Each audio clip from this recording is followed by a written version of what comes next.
Welcome to the Royal Road School of Carmelite Prayer. A link to the Praying with Teresa of Avila website has been provided below to enable you to find the catalog of offerings on this channel and the notes of today's presentation, The Third Dwelling Place, Chapter 1, Interior Castle by Saint Teresa of Avila. A summary treats of what little security we can have while living in this exile, even though we may have reached a high state, and of how we should walk with fear. This chapter has some good points. What shall we say to those who through perseverance and the mercy of God have won these battles and have entered the rooms of the third stage? If not, blessed is the man who fears the Lord. If he doesn't turn back, he is on the secure path to his salvation. Here we will see how important it is to win the previous battles. It's a great misery to live a life where we must always walk like those whose enemies are at their doorstep. Oh, my Lord and my God, how is it that you want us to desire so miserable a life, unless there is hope of losing it for you, or of spending it in your service, or of understanding what your will is? I am writing something for those who can teach me. Doing so has been a hard command to obey.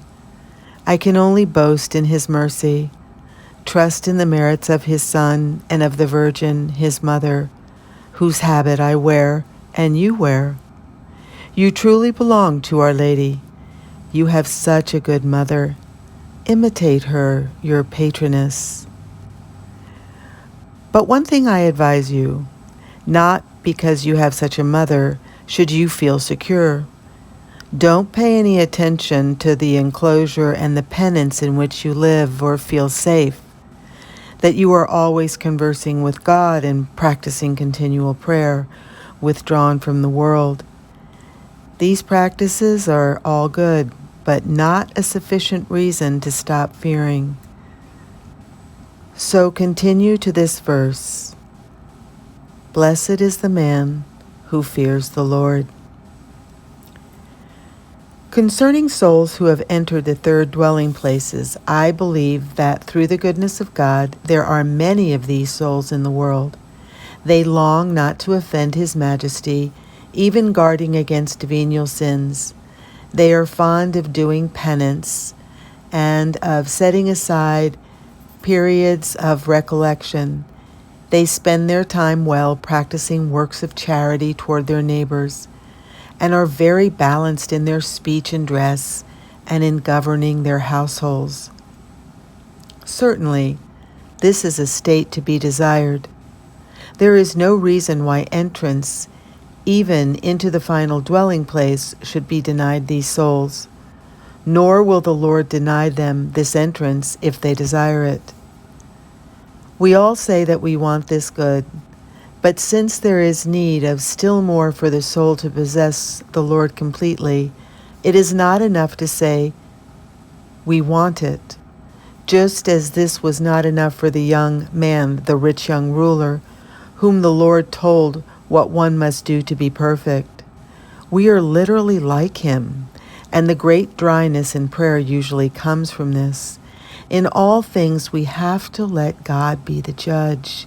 These souls realize that they wouldn't commit a sin for anything, and that they conduct their lives and households well, but they cannot accept patiently that the door of entry to the palace, the place where our King dwells, be closed to them who consider themselves His servants. Don't let your desire be for so much that you are left with nothing.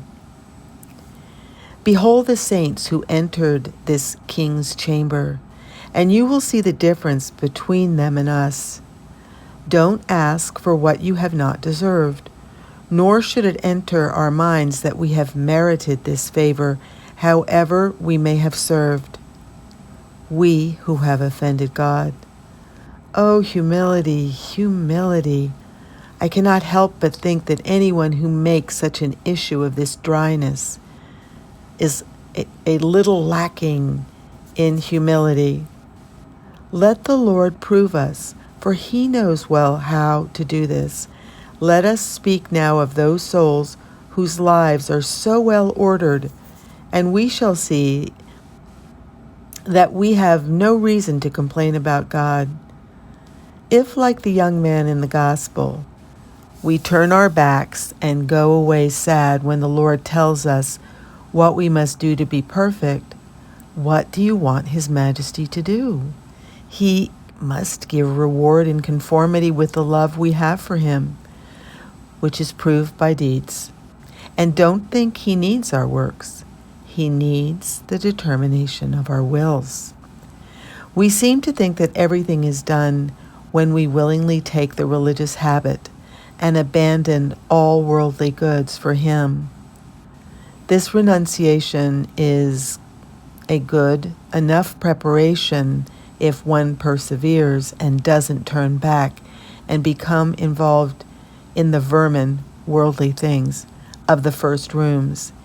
Even if it be only in desire, there is no doubt that if a person perseveres in this detachment from all worldly things, he will reach his goal. But this perseverance includes the condition that you consider yourselves useless servants and believe that the Lord is not under any obligation to grant you favors. Shouldn't we consider ourselves lucky to be able to repay something of what we owe Him for His service towards us? He did nothing else but serve us all the time He lived in the world, and yet we ask Him again for favors and gifts. Reflect a great deal on some of the things pointed out, so that of dryness you may draw humility and not disquiet. Be convinced that where humility is truly present, God will give peace and conformity, even though He may never give consolations, by which one will walk with greater contentment. Often the Divine Majesty gives these consolations to weaker souls, although I think we should not exchange these consolations for the fortitude of those who walk in dryness. We are fonder of consolations than we are of the cross. Ah, test us, Lord, that we may know ourselves.